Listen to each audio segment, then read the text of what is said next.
अक्षरशः ही रेसिपी ना 2 वेळा फेल होऊन तिसऱ्यांदा इतकी परफेक्ट बनली की घरातले कोणालाच पटेना की मी हे घरी बनवलं. इतकी परफेक्ट झाली. चला मग तुमच्यासोबत अगदी परफेक्ट रेसिपी शेअर करते. अर्धी वाटी साखरेमध्ये अर्धी वाटी गूळ आणि अर्धी वाटी पाणी टाकून इतकं शिजवून घ्यायचं की हे मिश्रण पाण्यामध्ये टाकलं की असं कडक झालं पाहिजे.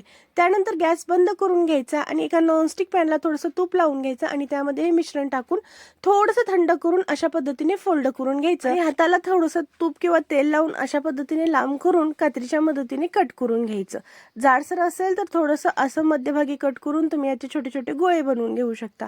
आता त्याच पॅनमध्ये थोडीशी तीळ टाकून घ्यायची. तीळ छान भाजली की गॅस बंद करायचं आणि हे बनवलेले गोळे टाकून परतवून घ्यायचं. जर गोळ्यांना तीळ व्यवस्थित लागली नाही तर थोडंसं गॅस पुन्हा चालू करून घ्यायचं आणि लगेच बंद करायचं आणि एखाद्या वस्तूने अशी पसरट करून घ्यायची किंवा हाताने सुद्धा तुम्ही इझिली बनवू शकता.